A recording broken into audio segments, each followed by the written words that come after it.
Welcome to night bulletin. ఆంధ్రప్రదేశ్లో ఇటీవల చోటు చేసుకున్న పరిణామాలను చూసి రాష్ట్రంలో అసలు ప్రభుత్వం ఉందా అనిపిస్తోందని వైఎస్ జగన్మోహన్ రెడ్డి తీవ్ర విమర్శలు గుప్పించారు. ప్రజలకు సంక్షేమం అందడం లేదని, అభివృద్ధి కనిపించడం లేదని ఆయన వ్యాఖ్యానించారు. సూపర్ 6 లో అన్ని అమలు చేశామని ప్రభుత్వం చెబుతున్నా అవి అబద్ధాలని, ప్రజలను మోసం చేస్తున్నారని జగన్ ఆరోపించారు.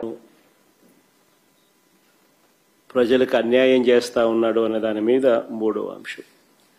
సో బై అండ్ లార్జ్ ఈ మూడు అంశాల మీద ఈరోజు మీ అందరి ద్వారా ప్రజలకు ఇటువైపున నాణ్యానికి ఇటువైపున ఉన్న స్టోరీని ఇటువైపున ఉన్న అంశాలను కూడా తెలియజేసే కార్యక్రమం చేస్తా ఉన్నాం. అసలు రాష్ట్రంలో ఇటీవల కొన్ని పరిణామాలు చూస్తూ ఉంటే రాష్ట్రంలో అసలు ప్రభుత్వం ఉందా అన్న సందేహాలు ఎవరికైనా కూడా కలుగుతాయి. కామన్ మ్యాన్ పరంగా ఆలోచన చేస్తే, సామాన్యుడి పరంగా ఆలోచన చేస్తే. ఎందుకనంటే రాష్ట్రం అన్నది, ఒక గవర్నమెంట్ అన్నది చేయాల్సిన రొటీన్ కార్యక్రమాలు, చేయాల్సిన రొటీన్ బాధ్యతలు, maintenance of law and order ఇవాళ లేదు. ప్రజాస్వామ్యయుతంగా గొంతు విప్పే పరిస్థితి ఈరోజు లేదు. రెడ్ బుక్ రాజ్యాంగం అని అంటా ఉన్నారు. ప్రజాస్వామ్యయుతంగా గొంతు విప్పితే ఆ గొంతును నలిపేస్తా ఉన్నారు. ప్రజలకు అభివృద్ధి లేదు, ప్రజలకు సంక్షేమం లేదు. తెలంగాణలో గ్రూప్ 1 పరీక్షల వ్యవహారంపై సీఎం రేవంత్ రెడ్డి చేతగానితనం బయటపడిందని బీఆర్ఎస్ సీనియర్ నాయకుడు జగదీష్ రెడ్డి విమర్శించారు. ఈ సమస్య నుండి ప్రజల దృష్టిని మళ్లించేందుకు లొట్టపీసు కేసులను తెరపైకి తెస్తున్నారని ఆయన ఆరోపించారు. రేవంత్ రెడ్డి మీద 2 ఏళ్ల పాలనలో పెట్టాలంటే 100 కేసులు పెట్టాల్సి ఉంటుందని వ్యాఖ్యానించారు. మీడియా ద్వారా బెదిరింపులు చేసి స్పేస్ ఆక్యుపై చేయవచ్చేమో కానీ ప్రజల మనసుల్లో స్థానం సంపాదించలేరని అన్నారు. కానీ ఇది లొట్ట పీస్ కేసు అనే సంగతి కేటీఆర్ గారు ఆనాడే చెప్పిండు, ప్రజలందరికీ కూడా తెలుసు. వీటితో ఏమి కాదనే సంగతి అందరికి కూడా తెలుసు. నిజంగా కేసు పెట్టాల్సి వస్తే నిన్ను 100 సార్లు జైలు వేయాల్సిన పరిస్థితి వచ్చింది ఈ 2 ఏళ్ల పరిపాలనలో. ఉండేది నువ్వు చేసిన దుర్మార్గాలకి, నువ్వు చేస్తున్న మోసాలకి, ప్రజలకి ఇచ్చిన హామీ ఒకటి నెరవేర్చకపోగా ఈ రకంగా నేనేదో మీడియాలో స్పేస్ ఆక్యుపై చేస్తామేమో, తిట్టో భయపెట్టించో లేదా నీ తాబేదారులతోనే కానీ ప్రజల మైండ్లలో స్పేస్ ఆక్యుపై చేయలేవు. రైతులు ఎట్లా శాపనార్థాలు పెడుతురో చూస్తున్నాం, మహిళలు ఎట్లా శాపనార్థాలు పెడుతురో చూస్తున్నాం, యువత ఎంత కోపంగా ఉందో చూస్తున్నాం. నువ్వు నీ చేత చంపబడ్డ విద్యార్థులు 100 మంది పైగా ఇప్పటివరకు నువ్వు పెట్టిన విషాహారం వల్ల చచ్చిపోయిన విద్యార్థులు, వాళ్ళ ఆత్మలు కూడా నీ చుట్టే తిరుగుతుంటాయి. ఒక్కటి కూడా తప్పుకోలేవు నువ్వు చేసే పాపాల నుంచి. ఇవాళ ఏదో గిది దీంతో ఒక పూట గడుపుకుంటా అని అనుకుంటున్నామేమో. ఈ పూట గడుపుకోవడాలు ఆ నిమిషానికి ఎలా తీసుకోవడాలు కాదు. ప్రభుత్వం అంటే ప్రభుత్వం ప్రజలకు జవాబుదారీగా పనిచేయాల్సిన అవసరం ఉంది. హైదరాబాద్ రెహ్మత్ నగర్ లో ప్రజలను ఉద్దేశించి బీఆర్ఎస్ వర్కింగ్ ప్రెసిడెంట్ కేటీఆర్ తీవ్ర విమర్శలు గుప్పించారు. కాంగ్రెస్ పార్టీకి ఓటు వేస్తే పేదల ఇల్లు కూల్చడానికి అవకాశం ఇచ్చినట్లే అవుతుందని అన్నారు. హైడ్రా పెద్దవారి ఇళ్లను తాకరాదని సీఎం రేవంత్ రెడ్డి అన్న తిరుపతి రెడ్డి దుర్గం చెరువు నీటిలో ఇల్లు కట్టుకున్నా ఎలాంటి చర్యలు తీసుకోలేదని ఆరోపించారు. కానీ పేదల బస్తీలలో మాత్రం ఇళ్లను కూల్చేస్తున్నారని మండిపడ్డారు. డబ్బులు ఇచ్చి పేదల ఓట్లు దోచాలని కాంగ్రెస్ చూస్తోందని విమర్శించారు. వాళ్ళకి లైసెన్స్ ఇచ్చినట్టు అవుతుంది. మరి కావన్నా వద్దా మీరే ఆలోచన చేయండి. ఇది మీ సమస్యనో నా సమస్యనో కాదు, నగరంలో ఉండే అందరి సమస్య. మీరు చూస్తున్నారు, హైడ్రా అనేది పెద్దవాళ్ళ ఇంటి మీదకి పోదు. రేవంత్ రెడ్డి అన్నగాడు ఇక్కడనే ఉంటాడు, తిరుపతి రెడ్డి అని. దుర్గం చెరువు పక్కకు నీళ్ళల్లో కట్టిండి ఇల్లు, FTLలో. ఆడికి మాత్రం పోదు హైడ్రా. ఎందుకు? ముఖ్యమంత్రి అన్న కదా, పోతే ఉద్యోగం పోతుంది కదా. ఆడికి పోదు. ఆడికి పోతుంది, రెహమత్ నగర్ పోతుంది, బోరబండ పోతుంది, యూసఫ్గూడ పోతుంది, షేక్పేట పోతుంది, ఎర్రగడ్డ పోతుంది. మీ దగ్గర ఉండే బస్తీలకు మాత్రం బరాబర్ వస్తుంది. కులగొడితే పేదవాడిని అడిగేటోడేవాడు? గోపన్న లేడు కదా. గోపన్న ఉంటే బరాబర్ వచ్చి అడ్డం నిలబడుతుండే. గోపన్న లేడు కదా, ఇక అడిగేటోడు ఎవడున్నాడు? మేము చూసుకుంటాం, జూబ్లీస్ దున్నిపారేస్తాం అనే దాంతో పైసలు కొడతాం, అవసరమైతే ఆఖరికి ఓటుకింత కొడితే గరీబ్ గాళ్ళు మాకేయిపోతే ఎవరికెత్తారు అనే ధైర్యము ఇలా కాంగ్రెస్ వాళ్ళు ఆ ధీమాతో ఉన్నారు. ఆంధ్రప్రదేశ్ లో కూటమి సూపర్ 6 బహిరంగ సభ ఘనంగా ప్రారంభమైంది. ముఖ్యమంత్రి నారా చంద్రబాబు నాయుడు, డిప్యూటీ సీఎం పవన్ కళ్యాణ్, రాష్ట్ర బీజేపీ అధ్యక్షుడు దుగ్గిరాల మాధవ్ గ్రాండ్ ఎంట్రీ ఇస్తూ సభా వేదికపైకి చేరుకున్నారు. సభా ప్రాంగణం నినాదాలతో మార్మోగగా విపరీతంగా హాజరైన జనసందోహం నాయకులకు ఘన స్వాగతం లభించింది. సూపర్ 6 హామీలతో రాష్ట్రానికి అభివృద్ధి, సంక్షేమ అందిస్తామని కూటమి నేతలు సభలో ప్రజలకు హామీ ఇవ్వనున్నారు.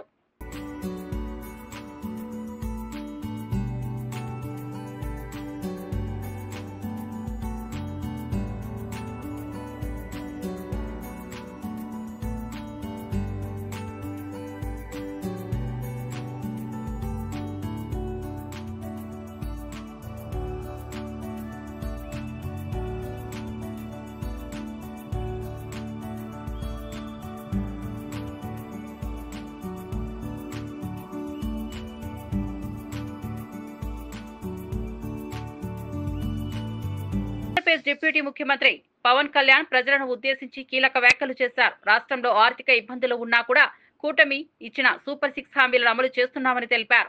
రాయలసీమను రత్నాల సీమగా మార్చేందుకు చిత్తశుద్ధితో కృషి చేస్తున్నామని చెప్పారు.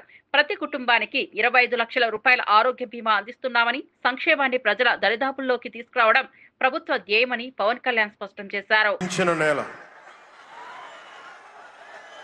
ఈ నేల ఒక పుట్టపర్తి నారాయణాచార్యులు, కవి బళ్ళారి రాఘవ గారు లాంటి నాటకరంగ రచయిత, నటుడు, విధాన్ విశ్వం లాంటి మహానుభావులు, గజ్జల మల్లారెడ్డి గారు లాంటి కవులు, ఇలాంటి వాళ్ళందరూ పుట్టిన నేల. ప్రతి రాయలసీమ కవులు, కళాకారులు అనేది ఋతువులు ఎన్నైనా మా రాళ్లసీమకి ఒకటే ఋతువు, కరువు ఋతువు. కాలాలు ఎన్నైనా మా రాయలసీమకి ఒకటే కాలం, ఎండాకాలం. దాన్ని మనం రూపుమాపే ప్రయత్నం చిత్తశుద్ధితో చేస్తోంది. పరిశ్రమలు, ఉద్యాన పంటలు, సాగునీటి ప్రాజెక్టులు మొదలైనవి చేపట్టి రాయలసీమని రతనాల సీమగా మార్చే దిశలోనే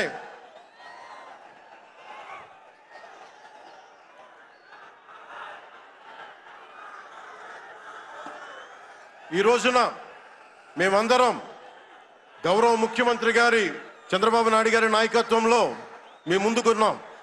ఈ సూపర్ 6 కార్యక్రమం ఇన్ని వేల కోట్లు ఆర్థిక ఇబ్బందుల నుండి వీటన్నిటిని ముందుకు తీసుకురాగలుగుతున్నామంటే మీ భవిష్యత్తు కోసం, యువత భవిష్యత్తు కోసం, మహిళల భవిష్యత్తు కోసం, ప్రతి ఆంధ్రప్రదేశ్లో ఉన్న ప్రతి ఒక్కరూ బాగుండాలి, మీరు ఆనందంగా ఉండాలి. మీరే అన్నారు, ఆ రోజు మేము అడిగాం, రాష్ట్రం బాగుండాలి, యద్భావం తద్భవతి. మీరు ఎలా ఆలోచించారో మేమందరం కలిసికట్టుగా పార్టీలు వేరైనప్పటికీ రాష్ట్ర హితువు, రాష్ట్ర శ్రేయస్సును దృష్టిలో పెట్టుకొని ఈ రోజున మీ ముందుకొచ్చి ఇంత ఘన విజయంగా, ఇంత దిగ్విజయంతో ఈ సూపర్ 6 కార్యక్రమాన్ని మీ ముందుకు తీసుకొచ్చాం.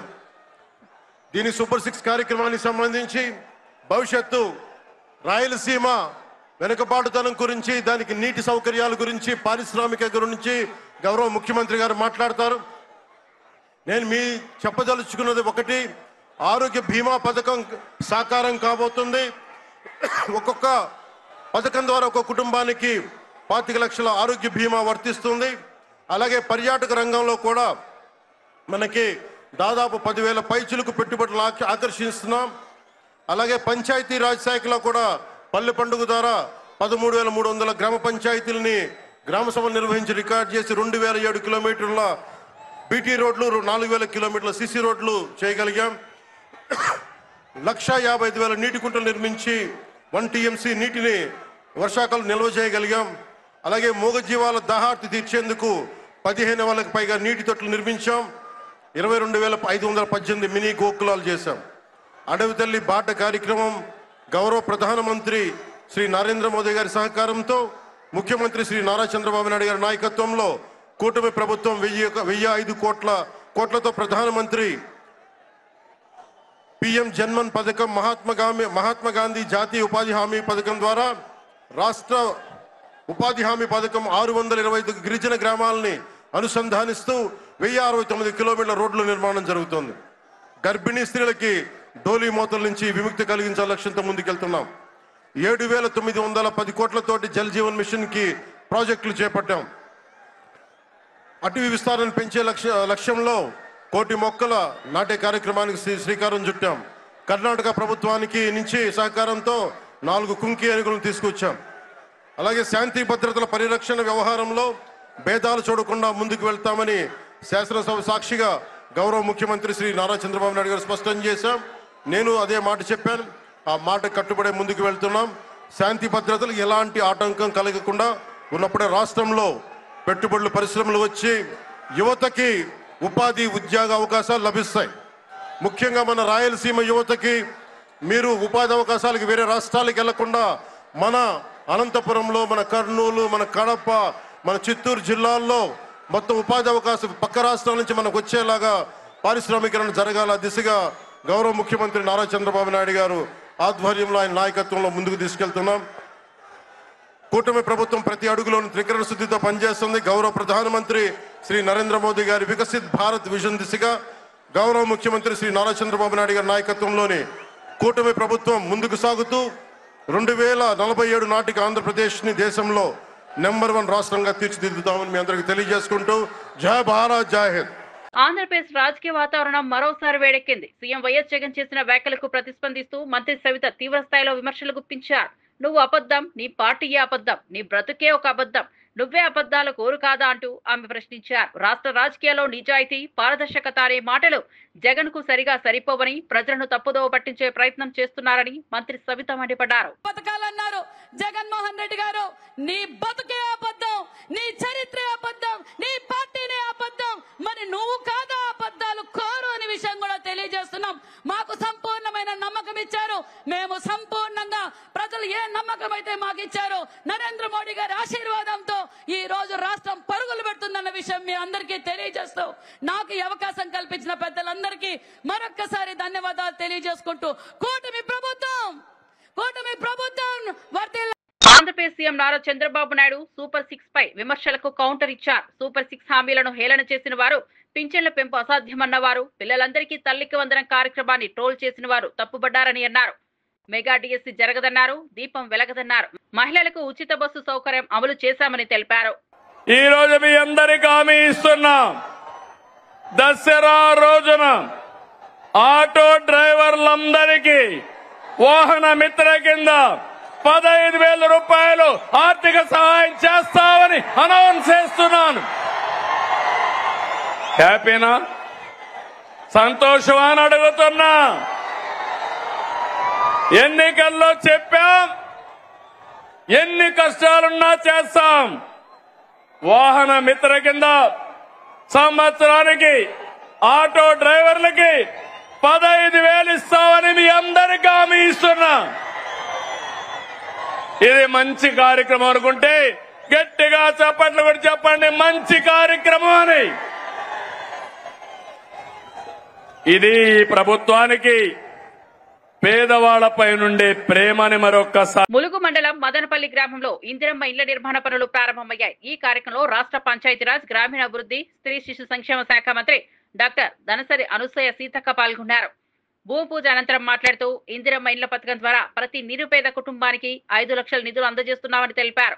పేదల ఇంటికలను సాకారం చేసి వారి జీవితాల్లో వెలుగులు నింపడం ప్రభుత్వ లక్ష్యమని చెప్పారు. ఇప్పటికే 6,000 ఇళ్లు మంజూరు చేసినట్లు, రాబోయే రోజుల్లో విడతల వారీగా మరిన్ని ఇళ్లు మంజూరు చేస్తామని హామీ ఇచ్చారు. ఈ కార్యక్రమంలో కాంగ్రెస్ జిల్లా అధ్యక్షుడు పైడాకుల అశోక్, జిల్లా గ్రంథాలయ సంస్థ చైర్మన్ భానుత్ రవిచందర్, వ్యవసాయ మార్కెట్ కమిటీ చైర్మన్ రేగా కళ్యాణితో పాటు స్థానిక నాయకులు, కార్యకర్తలు పాల్గొన్నారు.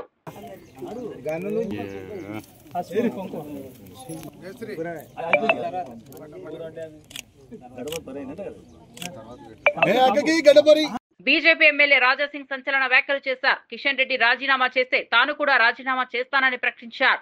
ఇద్దరం స్వతంత్ర అభ్యర్థులుగా పోటీ చేస్తే ఎవరి దమ్ము ఎంత ఉందో ప్రజల తీర్పుతో తేలుతుందని సవాల్ విసిరారు.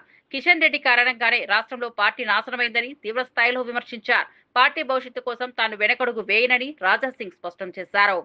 ఎవరు ఎక్కడి నుంచి గెలుస్తారో చూసుకుందాం.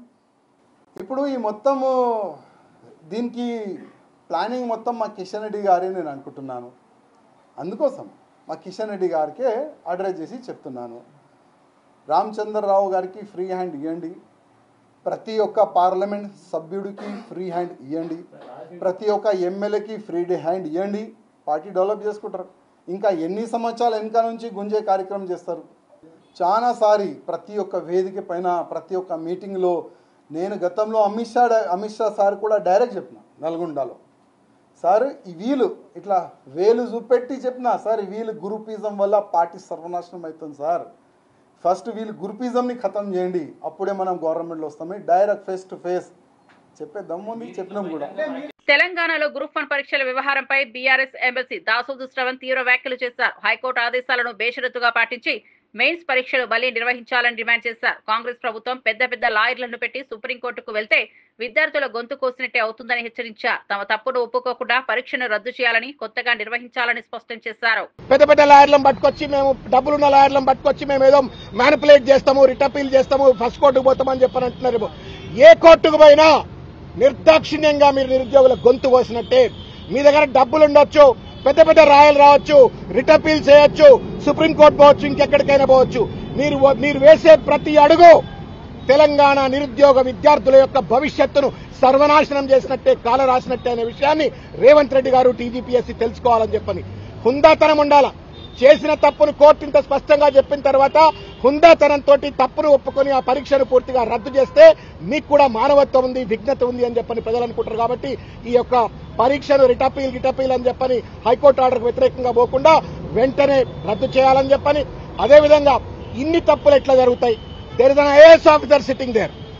ఆయన ఒక చైర్మన్, ఆయన కింద ఇంకొక సెక్రటరీ ఉంది, ఆమె ఐఏఎస్ ఆఫీసర్, ఇంతమంది అధికారులు ఉన్నారు. ఇంతమంది ఉండగా ఇన్ని లోపభూయిష్టంగా ఎగ్జామ్ ఎట్లా నిర్వహిస్తారు? ఇన్ని లక్షల మంది జీవితాలతో ఎట్లా చెలగాటమాడతారు? అంటే తప్పనిసరిగా దీంట్లో ఉన్నటువంటి ఒక అవినీతి వెనక ఉన్నటువంటి ఒక పెద్దలు ఎవరు, తిమింగలాలు ఎవరు బయటికి రావాలా. వాళ్లపైన చర్యలు తీసుకోవాలంటే పూర్తి స్థాయిలో విచారణ జరపాలని చెప్పని కోరుతాం. తెలంగాణలో గ్రూప్ 1 నియామకాలపై సీరియస్ ఆరోపణలు వెలువడ్డాయి. బహుజన సమాజ్ పార్టీ రాష్ట్ర అధ్యక్షుడు ఆర్ఎస్ ప్రవీణ్ కుమార్ మాట్లాడుతూ ఒక కాంగ్రెస్ మంత్రి గ్రూప్ 1 ఉద్యోగం కోసం 3 కోట్ల రూపాయలు అడిగారని సంచలన వ్యాఖ్యలు చేశారు. రాష్ట్రంలో ఉద్యోగ నియామకాలలో అవినీతి బహిర్గతమైందని, దీనిపై నిక్షేపపాత విచారణ జరగాలని ఆయన డిమాండ్ చేశారు. నిరుద్యోగుల భవిష్యత్తులో ఆడుకోవడం అసహనీయమని, ప్రభుత్వమే దీనిపై స్పష్టమైన సమాధానం చెప్పాలని ప్రవీణ్ కుమార్ డిమాండ్ చేశారు. ఒక ట్రాన్స్ఫర్ కే మేము కాంగ్రెస్ వాళ్ళ 30 లక్షలు తీసుకుంటాము, మీరు గ్రూప్ 1 ఉద్యోగం కావాలంటే 3 కోట్ల రూపాయలన్నా ఇవ్వరా అని చెప్పి కాంగ్రెస్ నాయకులు నిరుద్యోగులతో బేరసారాలు చేస్తున్నట్టుగా కూడా మీడియాలో వార్తలు వస్తున్నాయి. అయ్యా రేవంత్ రెడ్డి గారు, మీరు సిబిఐ విచారణ జరపాల్సింది కాళేశ్వరం ప్రాజెక్టు మీద కాదు, జనాల పొట్టనిప్పే కాళేశ్వరం ప్రాజెక్టు మీద కాదు, నిరుద్యోగుల పొట్టగొట్టే ఈ ఎగ్జామినేషన్లు ఏవైతే అవకతవకలున్నాయో టీజీపీఎస్సీ వ్యవహారం మీద సిబిఐ ఎంక్వైరీ జరపాలి. కూటమి పాలనలో సూపర్ 6 కాదు, అనేక సిక్సర్లు కొట్టామని బీజేపీ రాష్ట్ర అధ్యక్షుడు పివిఎన్ మాధవ్ అన్నారు. బుధవారం అనంతపురంలో నిర్వహించిన సూపర్ 6 సూపర్ హిట్ సభలో ఆయన ప్రసంగించారు. ప్రజా రాజధాని అమరావతి నిర్మాణం, పోలవరం ప్రాజెక్టు కోసం కేంద్రం భారీగా నిధులు కేటాయిస్తోందని తెలిపారు.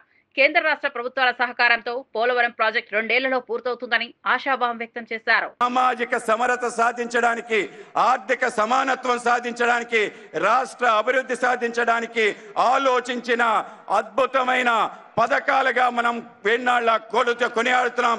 కేవలం ప్రజలే కాదు, మిగతా రాష్ట్రాలు కూడా ఇవి సూపర్ 6 కాదు, అనేక 6లు మనందరం కూడా చూసాం. ఐపీఎల్లో హైయెస్ట్ 6లు కొట్టిన వాడికి అవార్డు ఇస్తారు. ఇవాళ ఈ యొక్క ఆంధ్రప్రదేశ్ మన గౌరవ ముఖ్యమంత్రి చంద్రబాబు నాయుడు గారి నేతృత్వంలో కేవలం 6 6లు కొట్టలేదు, అనేక 6లు కొట్టాం. మనం గాని గమనిస్తే ఈ కూటమి ప్రభుత్వం ఏర్పడిన వెంటే మన ప్రియతమ ప్రధాని నరేంద్ర మోడీ గారి నేతృత్వంలో మనందరి యొక్క జీవన నాడి పోలవరానికి సంబంధించిన 12,517 కోట్ల రూపాయలు మనకి మంజూరు చేయడం ద్వారా మన సాగునీరు, తాగునీరు కష్టాలు తీర్చి ముందుకెళ్లడానికి ఇవాళ మార్గం సుగమం చేశారు. త్వరలోనే 2 సంవత్సరాల్లోనే ఇవాళ కూటమి నేతృత్వంలో గౌరవ ముఖ్యమంత్రి చంద్రబాబు నాయుడు గారు, డిప్యూటీ ముఖ్యమంత్రి పవన్ కళ్యాణ్ గారి నేతృత్వంలో 2 సంవత్సరాల్లో పూర్తయి గ్రావిటీలో కృష్ణా బేసిన్ కి నీరు రావటం, కృష్ణా బేసిన్ కి నీరు వస్తుందంటే రాయల్ రాయలసీమకి ఏదైతే 200 టీఎంసీ హామీ ఉందో అది నెరవేరడానికి త్వరలోనే కాబోతుందని మీ అందరికీ చెప్పడానికి ఇవాళ గర్వపడుతున్నాను. కేవలం అదే కాదు, ఇవాళ మన రాజధాని అమరావతి నిర్మాణం కోసం కేంద్రం 15,000 కోట్ల రూపాయలు గ్రాంట్ రూపంలో 11,000 రూపాయలు మనకి ఏదైతే హడ్కో నుంచి రుణ రూపంలో అనేక రకాల ఇతర అవసరాల కోసం నిధులు మన ప్రాంతానికి ఇవ్వటం ద్వారా అమరావతి నిర్మాణానికి కేంద్ర రాష్ట్ర ప్రభుత్వాలు చేస్తున్న కృషి, గౌరవ ముఖ్యమంత్రి చంద్రబాబు నాయుడు గారి నేతృత్వంలో ఒక భవ్యమైన రాజధాని, ప్రజా రాజధాని నిర్మించబోతున్నాం. అది ఇంకో 6 అని మనం గమనించాలి. కేవలం ఇదే కాదు, మన ప్రాంతంలో ఉపాధి ఉద్యోగ అవకాశాలు కల్పించే విధంగా మన ప్రాంతానికి కల్పతరువుగా ఉన్న ఏదైతే విశాఖ స్టీల్ ప్లాంట్ ఉందో, స్టీల్ ప్లాంట్ ని రక్షించడం కోసం 11,440 కోట్ల రూపాయలు ఇవ్వటం, దీంతో పాటు ఈక్విటీ మిగతా అవసరాలకన్నిటికీ డబ్బులు ఇవ్వటం ద్వారా ఇవాళ స్టీల్ ప్లాంట్ నిలబెట్టడం కూడా కూటమి ఘనత. ఇదొక 6 అని మనం గమనించాలి. కేవలం ఇదే కాదు, మన ప్రాంతంలో సుమారు గత ఏడాదిలో 9,75,000 కోట్ల రూపాయలు పెట్టుబడులు వచ్చాయి. ఒక సంవత్సరంలో ఒక రాష్ట్రానికి ఇంత పెద్ద ఎత్తున నిధులు ఏ రాష్ట్రానికి రాలేదనే విషయం మనం గమనించాలి. ఇవాళ డబుల్ ఇంజన్ సర్కార్ అంటే, కూటమి ప్రభుత్వం అంటే ఏమిటి అంటే, ఒక సంవత్సరంలో 9,75,000 కోట్ల రూపాయలు అక్షరాల మన ప్రాంతానికి రావటం ఏదైతే ఉందో, రాబో కాలంలో అనేక రకాల ఉపాధి ఉద్యోగ అవకాశాలు కల్పన అవుతుంది. ఎంత అవుతుంది అంటే 20 లక్షలు మనం కూటమి ప్రభుత్వం ఆధ్వర్యంలో మీకు భరోసా ఇవ్వటం జరిగింది. మీ అందరికీ తెలియజేస్తున్నాను, 20 లక్షలు మించి ప్రజలందరికీ కూడా ఉపాధి కలిగే విధంగా ఇవాళ మనకి పెట్టుబడులు వచ్చాయి. కేవలం పేపర్ మీద ఎంఓయూలు కాదు, అవన్నీ కూడా స్థలాలు సేకరణే, పూర్తి స్థాయిలో పనులు ప్రారంభమే. ఇవాళ మన గ్రీన్ హైడ్రోజన్ ప్రాజెక్ట్, విశాఖపట్నం సంబంధించి ఎన్టీపీసీ సంబంధించిన ఏదైతే ప్రాజెక్ట్, దాని తర్వాత ఆర్సెల్ మిట్టల్ అని చెప్పి ఇంటిగ్రేటెడ్ స్టీల్ ప్లాంట్ సంబంధించిన నిర్మాణం కానీ, బీపీసీఎల్ సంబంధించిన పెట్రో కెమికల్ కాంప్లెక్స్ కానీ, ఈ విధంగా అనేక రకాల పెట్టుబడులు వస్తున్నాయి. మొన్ననే నరేంద్ర మోడీ గారి నేతృత్వంలో మనకి ఏదైతే semi conductor unit south Korea company మన ప్రాంతానికి రావటం అంటే గొప్ప అడుగు, ముందడుగా. కాళేశ్వరం ప్రాజెక్టుపై సిబిఐ విచారణ ప్రారంభమైన నేపథ్యంలో బీఆర్ఎస్ నాయకులు ఆగ్రహంతో స్పందిస్తున్నారని మంత్రి వివేక్ వ్యాఖ్యానించారు. కమిషన్ల కోసం కేసీఆర్ ఫామ్ హౌస్ కు నీళ్ల కోసం మాత్రమే కాళేశ్వరం కట్టారని విమర్శించారు. ఈ ప్రాజెక్ట్ నిర్మాణంలో భారీగా అవినీతి జరిగిందని కేటీఆర్ సోదరి కవిత స్వయంగా ఒప్పుకున్నారని వివేక్ తెలిపారు. బహిరంగ వేదికలపై చెప్పిన మాటలను ప్రజలు మర్చిపోలేరని గుర్తు చేశారు. 1,000 కోట్లు ఖర్చు చేసిన కాళేశ్వరం ద్వారా ఒక్క బొట్టు నీళ్లు కూడా ఉపయోగం లేని పరిస్థితి ఏర్పడిందని ఆయన ఎద్దేవా చేశారు. ఎందుకు భయపడుతున్నారు, ఎందుకు ఫ్రస్ట్రేషన్ లో ఉన్నారు? ప్రజలు మీకు ఇంట్లో కూర్చోమని తీర్మానం ఇచ్చింది, ఇంట్లో కూర్చోండి అని. ఇప్పుడు కాళేశ్వరం ప్రాజెక్టు మీ హయాంలో కట్టిండ్రు, మీ హయాంలో కమిషన్లు అన్ని దోచుకున్నారు. అందరు కూడా సెంట్రల్ వాటర్ కమిషన్ కూడా అన్నది, అరే మీరు నీళ్లు తుమ్మిడి అట్టలా లేకుంటే కాళేశ్వరంలో ఎట్లా ఉంటాయి నీళ్లు? నిజంగా అర్థం కాని సమస్యలు వారు మాట్లాడుతున్నారు. నేను మొన్న కూడా మేము రేవంత్ రెడ్డి గారు ఏదైతే ప్రాణహిత చెవెల స్కీమ్ లో డ్రింకింగ్ వాటర్ సప్లై సిటీ కోసము 20 టీఎంసీ నీళ్లు ఆ రోజుల్లోనే కేటాయించడం జరిగింది. 11,000 కోట్ల రూపాయలు ఖర్చు పెట్టారు కూడా. ఇంకా 24,000 కోట్లు ఖర్చు పెడితే ఈ ప్రాజెక్ట్స్ అన్ని కూడా పూర్తిగా అయ్యేది. కానీ కేవలం కమిషన్లు దోచుకోనికే కాళేశ్వరం ప్రాజెక్ట్ పెట్టడం జరిగింది. ఇప్పుడు మాక్సిమం 20 టీఎంసీ నీళ్ళే మనకు సిటీకి అవసరం, ఇంకా పంపింగ్ అవసరం. దానికి పోయి మల్లన్న సాగర్ లో 50 టీఎంసీ రిజర్వాయర్ కట్టింది. ప్రపంచంలోనే చాలా తక్కువ చోట్ల ఇంత పెద్ద రిజర్వాయర్ కట్టడం. కేవలం కేసీఆర్ ఫామ్ హౌస్ కి గుండెపోచమ్మకు నీళ్లు తీసుకుపోవడానికి ఈ ప్రాజెక్ట్ లో ఇష్టం వచ్చినట్టు అవినీతి జరిగింది. ఏదైతే రాష్ట్ర ప్రభుత్వము రేవంత్ రెడ్డి గారు నిర్ణయం తీసుకున్నారో ఒక సిబిఐ ఎంక్వైరీ పెట్టాలి, దీనిలో ఏదైతే అవకతవకలు అయినాయో ఇవన్నీ కూడా బయట పెట్టేది అవసరం ఉన్నది. వాళ్ళు భయపడేది అవసరం లేదు ఏం చేయకుంటే. కానీ అందరికి తెలుసు లక్షలాది కోట్ల రూపాయలు కల్వకుంట్ల కుటుంబం సంపాదించిందని వాళ్ళ సొంత చెల్లెలే చెప్తున్నది. చెల్లెలే చెప్పినప్పుడు వారు గవర్నమెంట్ లో ఉండే, ప్రభుత్వంలో ఉండే వాళ్ళు ఎంత. ఇవి బులెటిన్ అప్డేట్స్. మరో బులెటిన్ లో మళ్ళీ కలుద్దాం.